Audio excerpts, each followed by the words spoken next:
국민 여러분, 안녕하셨습니까? 인도태평양 전략연구원의 최수용입니다. 오늘도 공작간TV 그레이트게임을 애청하시는 대한민국의 국민 여러분, 또 해외에 계시는 동포 여러분 한 분 한 분께 감사의 말씀을 전해드립니다.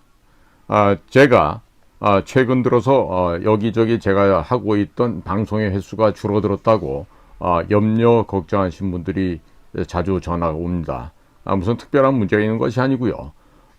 지금 아시아투데이에 제가 최수용의 이슈 핵펀치로 늘 인사를 드렸었죠.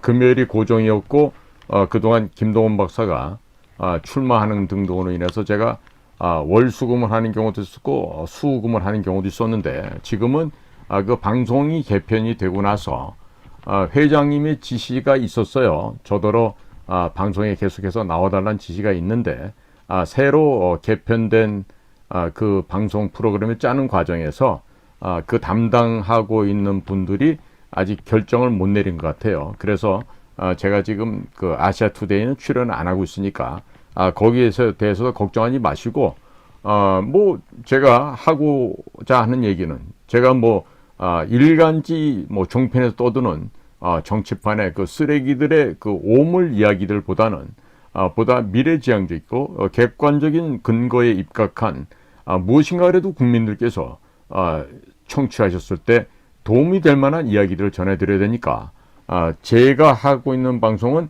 그냥 그 정치판의 쓰레기 오물을 퍼날르는 그런 그 보도가 아니라, 어디까지나 이 나라의 미래를 향해서 국가 보유에, 또 국가 안보에, 국가의 무엇인가 국익에 도움이 될 만한 이야기를 하는 거죠. 그 덕분에 지금 저한테는 광고료가 단 1원조차도 붙지 않는 상황이 벌써 반년 가까이 되고 있습니다. 그러나 저는 무슨 돈 벌려고 유튜브를 하는 게 아니지 않습니까? 그렇죠? 제가 돈 벌려고 유튜브 안 한다는 건 아마 국민들께서 다 아실 텐데요. 그래서 저는 무슨 뭐 어떤 재단에서, 어떤 뭐 특정 종교 집단에서 돈을 받거나 또 그 밑에 들어가서 부안해동하고 그 교단의 책임자를 즉 찬양하는, 마치 그 용비어천가를 읊어대는 그런 일은 해서는 안 되지 않겠습니까? 저라도 정신을 차리고 올바른 객관적인 사실을 말씀을 전해드려야 국민 여러분들께서 정확하게 판단하고 분별하고 할 수 있는 그 어떤 그 각성의 계기를 마련해 드릴 수 있는 것이죠. 저까지 나와서 무슨 뭐 어떤 누가 또 뭐 창당을 한다더라, 뭐 어디에서 누구끼리 또 붙어서 뭘 한다고 한다더라, 그런 얘기는요, 국민 여러분들의 삶 가운데 스트레스만 되지 전혀 도움이 되지 않습니다. 그래서 오늘은 윤석열 대통령이 부산 엑스포 유치도 성공을 하고, 또 선거에도 내년도 총선에서도 이기고, 또 국민들로부터 면죄부를 받을 수 있는 방법, 이 부분에 대해서 좀 말씀을 전해드리고자 합니다. 최근 윤석열 대통령 네 분께서 부산 엑스포를 유치하기 위해서 지속적으로 해외 순방을 나가다 보니 국민들로부터는 이미지가 별로 좋지 않게 비춰지고 있다고 합니다. 대학생들이 밥을 굶을 정도로 경제가 어려운데 대통령께서는 밖에 나가서 놀러 다닌다는 소문이, 이런 좌파 쪽에서 야당 그 소식통을 통해서 이런 그 악성 루머들이 퍼져나오고 있습니다. 취임한 지가 1년 6개월이 넘었는데 이재명과 같은 잡범 한 놈을 구속시키지 못하고, 더더군다나 이 나라의 중대한 국가의 자산을 북쪽에다 넘겼던 문재인이란 자를, 특히 문재인이가 김정은에 넘긴 그 USB 사건은요, 지금 미국에서도 대단히 심각하게 바라보고 있는데, 이 USB 수사를 착수조차도 하지 않고 있습니다. 자, 그러다 보니 보수층은 보수층대로 이건 뭐야? 우리가 그래도 이재명보다 나을 거라고 표를 줬는데 이자가 지금 뭘 하고 있어? 혹시 이중간첩 아니야? 이런 의심까지 하면서 계속 이탈을 하고 있어요. 그런데 더 중요한 건요, 미국에서조차 문재인을 잡아놓지 않고 있는 이 윤석열 대통령에 대해서 이제는 대단히 이상하게 생각을 하기 시작했다고 합니다. 그뿐만 아니라 최근에 불거진 모 조직의 장비들이 북한 지역에 그대로 넘어가서 돌아오지 않고 있는데, 그 장비들이 미사일 발사와 미사일 조종 관제탑 역할을 한다면서 지금 미국에서는요, 칼을 가는 정도가 아니라 지금 도끼날을 시퍼렇게 갈아서 지금 휘두르고 있는 연습을 하고 있다고 합니다. 자, 그러다 보니까 지금 윤석열 대통령이 매우 상황이 어렵게 되었죠. 그리고 부산 엑스포에 목을 매는 이유 또한 부산 경남 지역에서 내년도 총선에서 승리하기 위해서는 부산 엑스포를 유치를 해야 됩니다. 그래서 부산 엑스포 유치를 위해서 총력을 다하는 모습을 보여줄 수밖에 없는 상황이 되고 말았습니다. 그래서 해외 순방을 지속적으로 나가고 있는데, 국민들께서 보시기에는 대통령이 국내 문제는 신경을 안 쓰시고 김건희 여사랑 놀러 다니는 것처럼 비춰지고 있다 합니다. 문재인 정권 당시에 김정숙이라고 하는 이 요망한 아줌마가 하나 있었어요. 이 김정숙이가 국가정보원의 특별활동비, 이 특활비를 가지고 옷을 사입고 구두를 사신고 온갖 목걸이, 브로치, 팔찌, 반지 등등을 하면서 사치향락을 다하는 끝장으로 해외여행, 세계 여행을 버킷리스트로 주워 담기 시작했습니다. 자, 이와 같은 김정숙이의 만행을 국민들께서 이미 모두 다 보아오셨기 때문에 윤석열 대통령 내외가 해외 순방을 나가는 곳에 대해서도 국민들께서는 야, 저거 김정숙이 흉내내는 거 아니야? 이런 식으로 국민들이 시선을 곱지 않게 갖고 있다는 것도 사실이라고 합니다. 윤석열 대통령 참모들이 조금만이라도 생각이 있다라면 박근혜 대통령을 제대로 예우를 하는 것이 필요할 텐데 전혀 안 하고 있죠.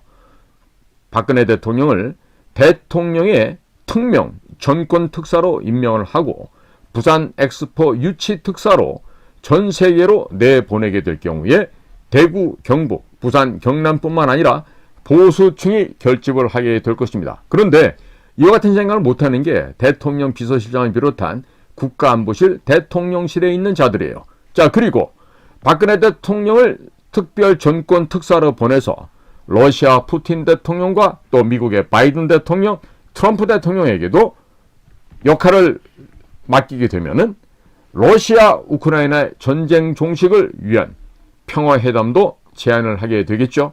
자, 그러면 러시아 우크라이나 전쟁도 금방 아주 짧은 시간 내에 마무리가 될 수가 있을 것입니다.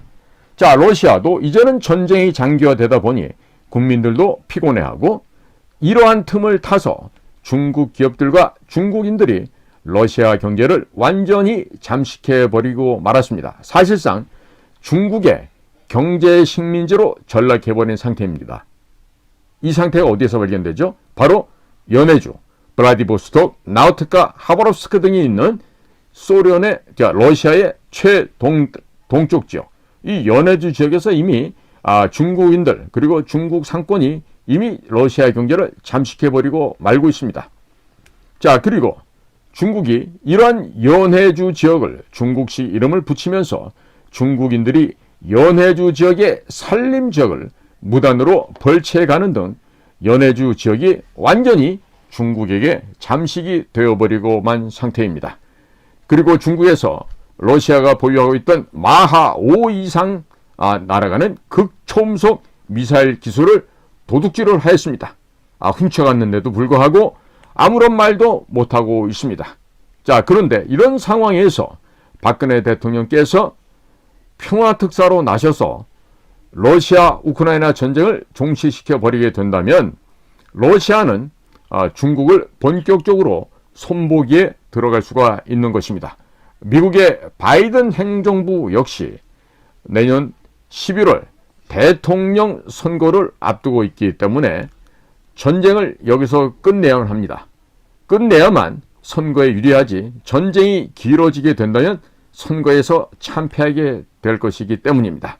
그렇기 때문에 윤석열 대통령이 박근혜 대통령을 대통령의 특명 정권 평화 특사로서 러시아, 미국 전 세계 등지로 내보내시게 되면 평화회담을 박근혜 대통령께서 주선하게 될 것이고, 이렇게 되면 윤석열 대통령의 입지가 더욱 높아지게 될 것입니다. 결국 내년 총선에서도 승리하게 될 것입니다.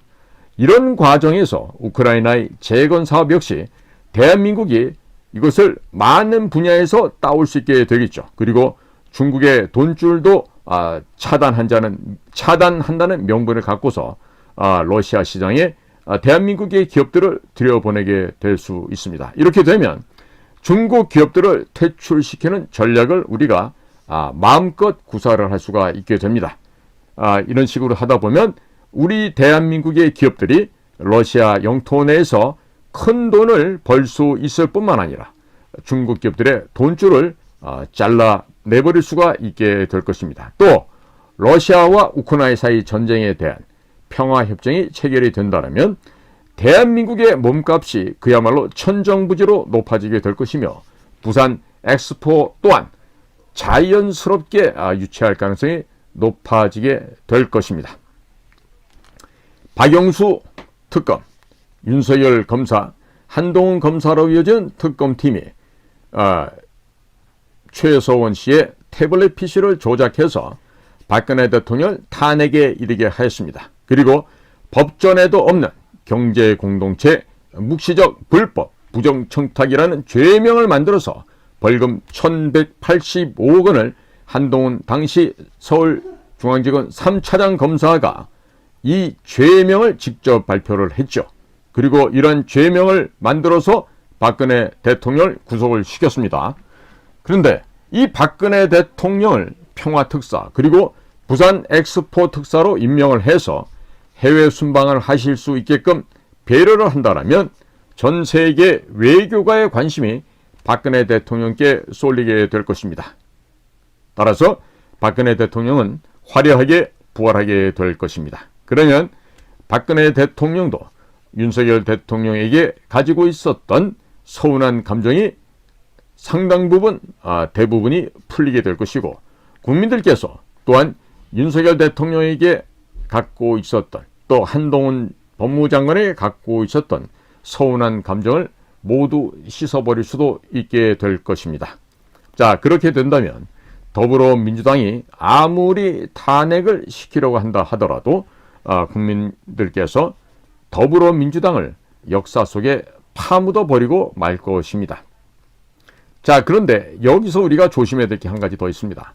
바로 박영수 특검입니다. 박영수는 윤석열과 한동훈의 직속 상관으로서 그가 저질렀던 악행은 이루 말을 할 수가 없습니다. 만약에 윤석열 정부 출범과 동시에 박영수를 구속을 시켰더라면 아마도 검찰청의 주요 간부들의 절반 이상이 그 부정청탁 관계로 옷을 벗어야만 하는 그런 상황이라고 한다고 하는 얘기가 검찰청 주변에서 벌써 흘러나온 지는 오래된 옛날 이야기입니다. 자, 이와처럼 지금 읍참마속이라는 말이 있어요.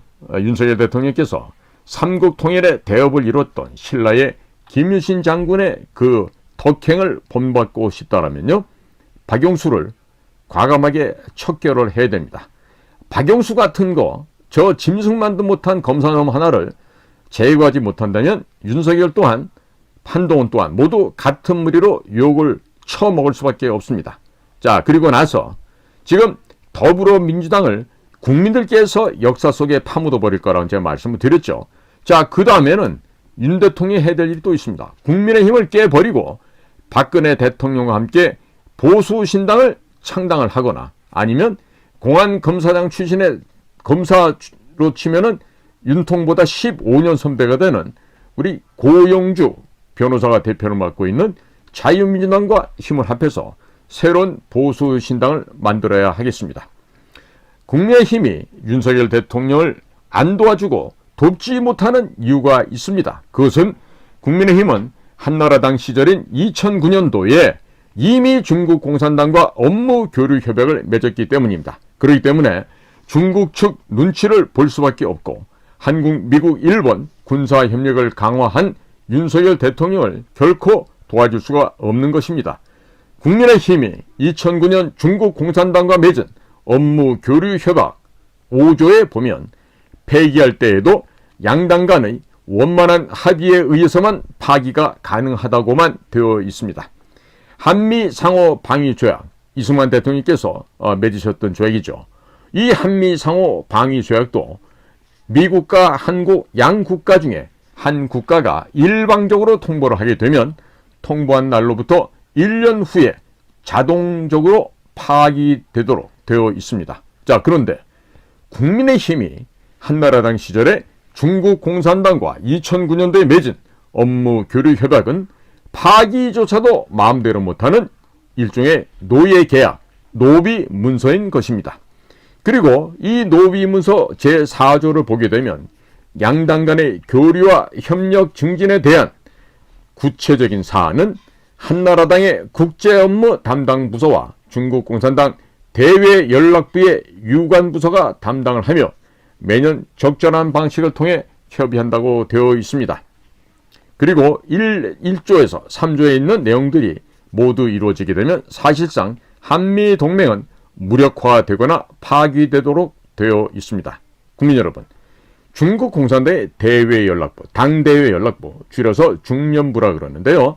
그 당대외연락부는 일종의 비밀 공작기관입니다. 당 소속으로 되어 있지만 중국의 국가안전부나 군대 총참모부나 혹은 공안부에 있는 특수조직과 마찬가지로 즉 중국의 통일전선부와 함께 주변국의 인사들을 포섭하고 중국 공산당의 편으로 만드는 그런 일들을 하고 있는 곳입니다. 물론 당대외 연락부 직원들 가운데 대한민국에 포섭이 되었다가 사형에 처해졌던 그런 그 비운의 엘리트도 하나가 있었죠. 자, 그런데 이것처럼 당대외 연락부는요, 한국의 국가안전부, 한국의 국정원이 되겠죠. 그리고 한국의 외교부, 한국의 국방부, 한국의 그 외교안보실, 이런 등등의 국가의 중요한 책임을 맡고 있는 직원들과 관계를 맺어오고 있습니다. 그리고 그들이 중국을 방문하게 되면 갖은 방법을 통해서 이들을 포섭을 하게 되죠. 매년 정기적으로 한나라당 관계자들과 중국 공산당 관계자들이 양국을 상호 방문하면서 협력을 강화하도록 되어 있었는데 한나라당, 국민의힘 정치인들이 또 이 당에 속해 있는 당직자들이 중국에 가게 되면 낮에는 회의를 하게 됩니다. 그리고 저녁에는 1차 식사하고 또 2차 음주를 하며 또 3차는 어딜 갑니까?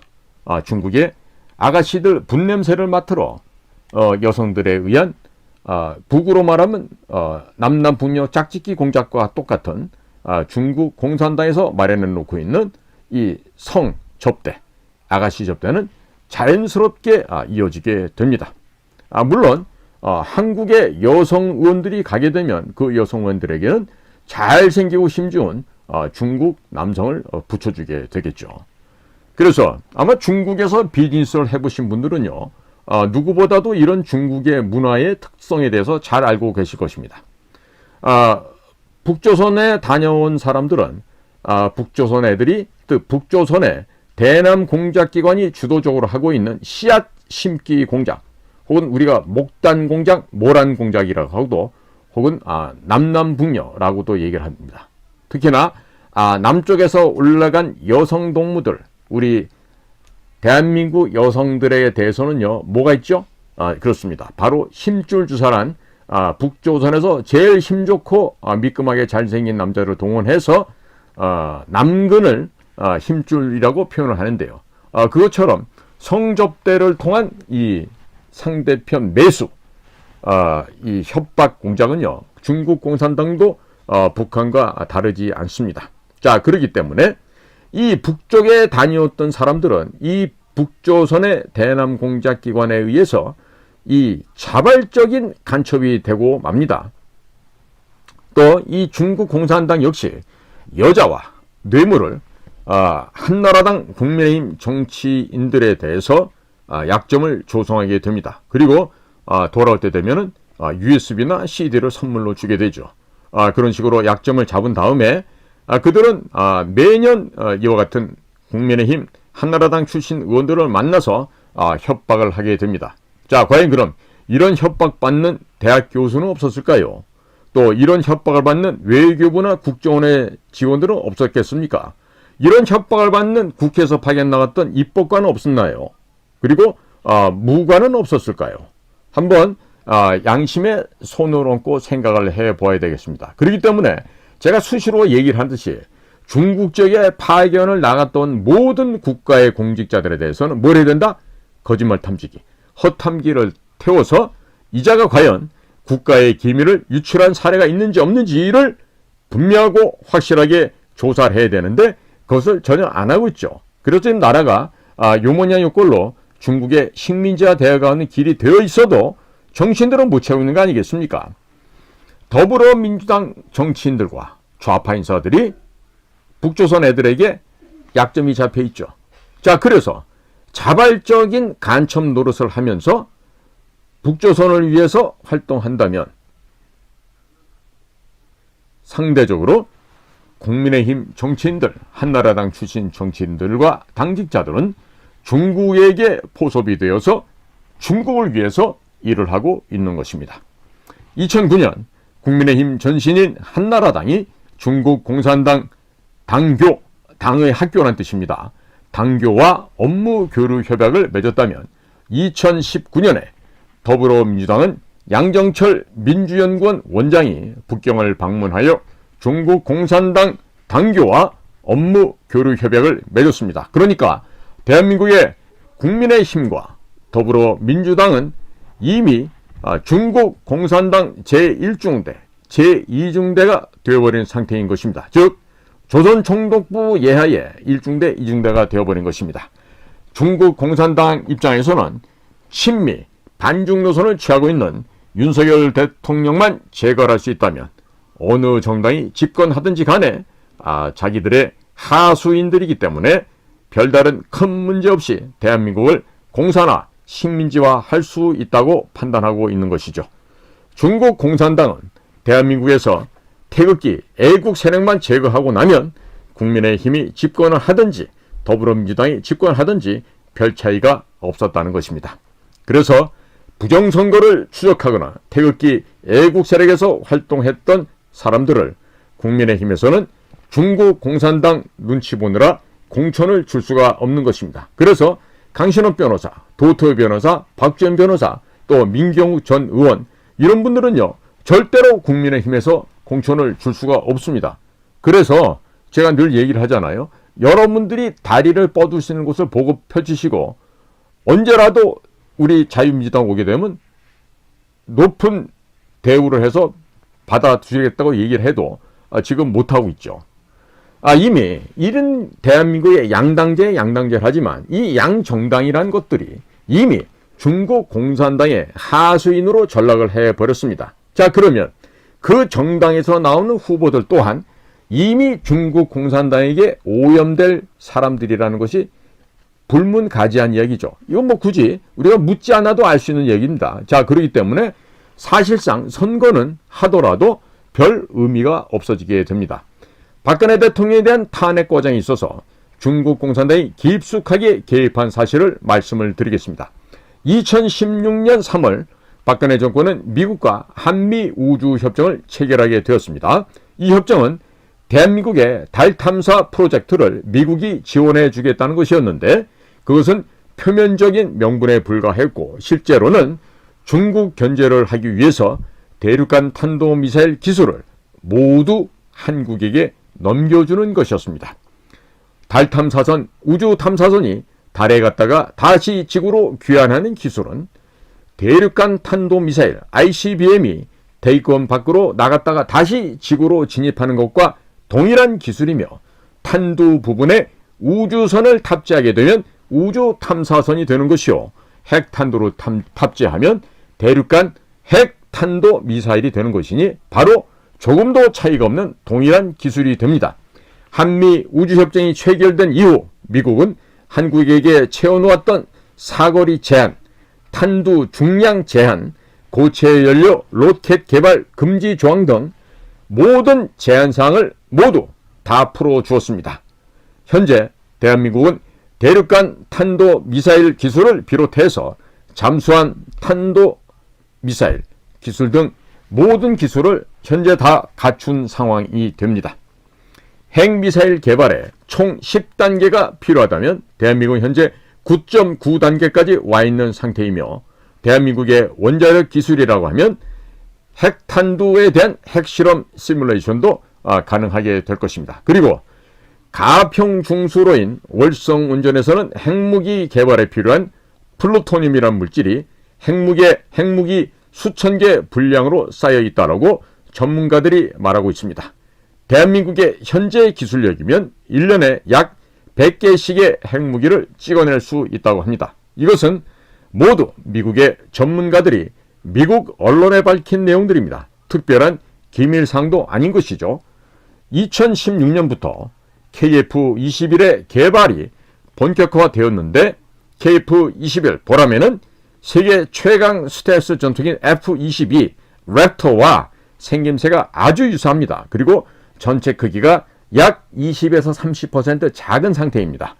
생김새가 동일하다는 것은 KF-21 보라매와 F-22 랩터는 DNA가 동일하다는 뜻이고, 어떤 시기로든지 F-22 랩터의 기술이 대한민국으로 넘어왔다는 이야기가 되겠습니다.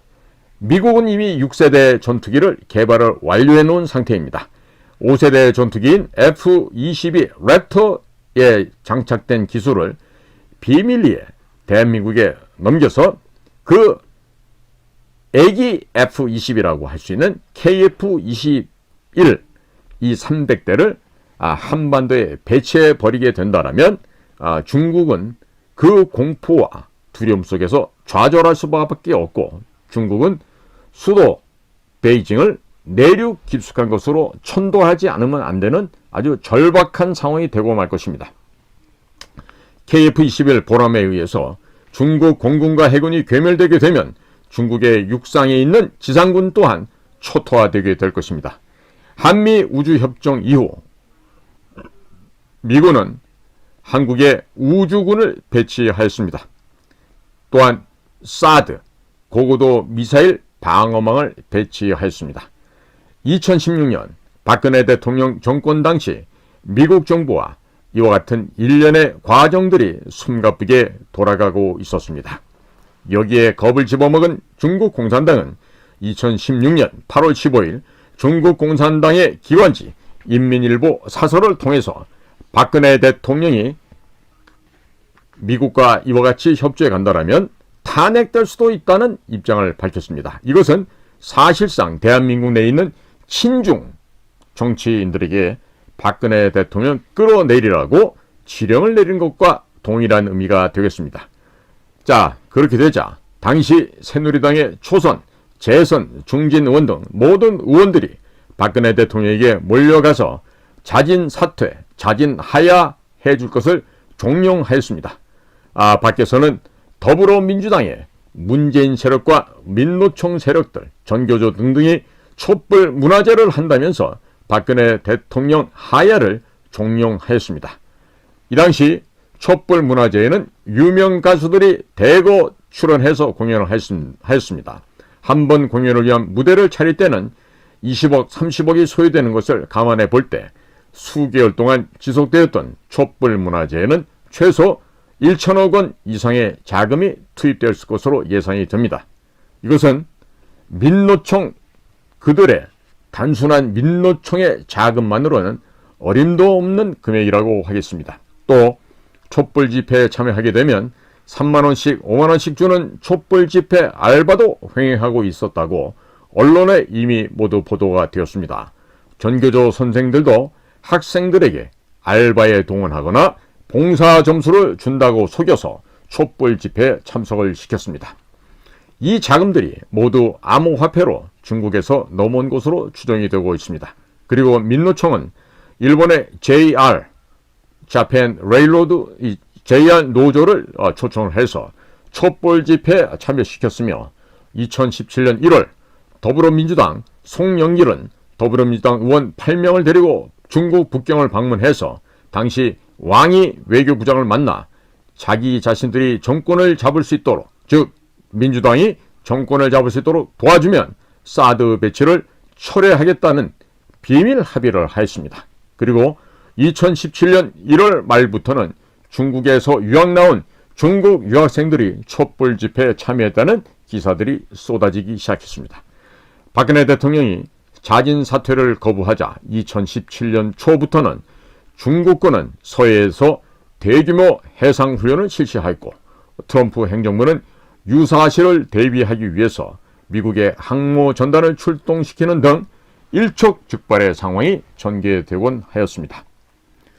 당시 새누리당 법제사법위원장이었던 권성동은 당시 새누리당이 121석을 갖고 있었기 때문에 탄핵을 막아줄 수도 있었겠지만, 오히려 울먹거리며 헌법재판관들에게 박근혜 대통령을 파면시켜달라고 요청을 했습니다. 범인을 포함해서 62명이 박근혜 대통령을 탄핵하는데 찬성표를 던짐으로 해서 자신들이 뽑은 대통령을 등 뒤에서 칼을 꽂는, 도끼를 찢는 이런 페리누아보다도 못한 범죄 행각을 당시 권성동, 장제원 이와 같은 자들이, 물론 유승민, 김무성이 다 포함이 되어 있죠.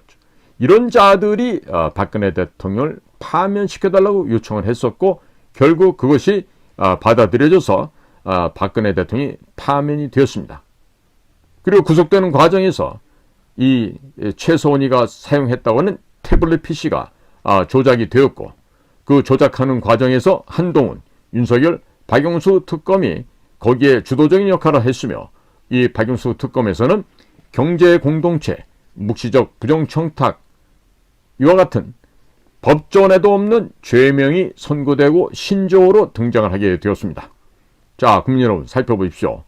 박영수라고 하는 자는요, 이 자는 쓰레기보다도 못한 아주 더럽고 추한 오물이에요. 그런데 이 박영수란 자가 대장동에서 수십억 원의 뇌물을 받은 자로 구속이 되는데, 그것도 윤 대통령 정부 출범 1년이 지나고 나서 됐죠. 자, 그리고 당시 박영수와 함께 그 특검에서 활동했던 윤석열 검사는 현재 대통령으로 되어 있고, 한동훈 특검은 지금 현재 법무부 장관으로 되어 있습니다. 박근혜 대통령이 탄핵이 되고 나니까 장제원이라고 하는 자는 김어준이가 운영하고 있는 파파이스에 출연을 해서 자기들이 박근혜 대통령을 탄핵시켰으니 이번에는 문재인 후보가 당선이 된다, 그러니 남는 표는 바른미래당에 달라고 말을 해서 김어준이가 비웃으면서 박장대소를 한 일도 다들 기억을 하고 계실 겁니다.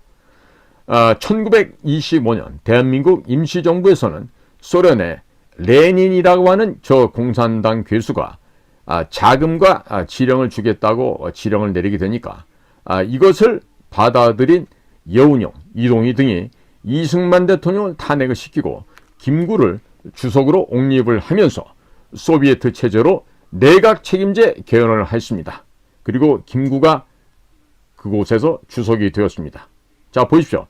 우리나라에도 대통령제를 없애버리고 내각 추진제를, 내각 책임제를 추진하는 자들이 있어요. 바로 박근혜 대통령을 뒤에서 배신한 62명, 그리고 상당수의 많은 여의도 쓰레기들이 그와 같은 생각을 갖고 있습니다. 자, 그러다 보니까 김구가 이런 소비에트 체제, 내각 책임제 개헌을 하고 나서 거기서 주석이 되고 난 다음에 김구는 해방공간이었던 1948년 4월 19일 평양으로 들어가서 김일성을 만나고 1948년 11일이 이후 지난 4월 30일에 공동선언문에 서명을 하게 됩니다. 거기에는 한반도 내에서 외국군 철수 요구가 들어 있었습니다. 자, 김구가 해방공간이었던 당시 4월 19일 날 평양을 들어가서 김일성을 만난 것도요, 훗날 1960년 4월 19일 소위 3.15 부정선거에 대해서 학생들이 데모를 하게 되는데 다 평양과 관련이 있는 날짜입니다. 그래서 4월 19일 날 서울 마산 등지에서 학생들이 데모를 하게 되는 것입니다. 그리고 나서 1949년 6월 30일에 주한미군이 철수를 하게 됩니다. 그리고 1년 뒤가 되는 1950년 6월 25일 새벽 04시에 6.25가 발발하게 되었습니다. 자, 그랬기 때문에 좌파 진영에서는 김구를 주석으로 또 영웅화하고 있는 것입니다. 중국 공산당은 국내의 친중 세력과 친북 세력 등을 규합해서 박근혜 대통령을 탄핵시켰던 것입니다. 그게 바로 2017년 봄이었습니다. 중국 공산당이 문재인의 청와대와 외교부를 해킹했다는 기사가 나온 바 있었고, 최근 국정원에서는 선거관리위원회 서버가 해킹에 취약하다라고 밝힌 바 있었습니다. 각 정당의 국회의원 후보자 선출 때부터 북조선과 중국이 중앙선거관리위원회 서버를 해킹해서 자신들의 입맛에 맞는 후보자로 얼마든지 바꿔치기 할 수 있다는 결론에 도달하게 됩니다. 뿐만 아니라 선거의 명부조차도 조작할 수 있다는 것이 입증이 되었습니다. 불행하게도 2022년 12월에 한중의원연맹이라는 것이 창설이 되는데 국민의힘 의원이 100여 명이나 이 회원 명단에 이름을 올리게 되었습니다. 중국 공산당의 지령에 충실한 범여권 민주당이 180석에 국민의힘 100여 석을 더하게 되면 윤석열 대통령을 얼마든지 탄핵시킬 수 있는 제적의원 300명의 3분의 2를 넘어서게 되죠. 윤석열 대통령이 보수 세력을 결집시키고 미국으로부터 철저하게 보호를 받기 위해서는 우선적으로 박근혜 대통령을 러시아 우크라이나 평화회담을 위한 대통령 특명 전권 특사, 그리고 부산 엑스포 유치를 위한 대통령 전권 특사로 임명을 해서 해외 순방을 내보내는 게 절대적으로 필요하다고 하겠습니다.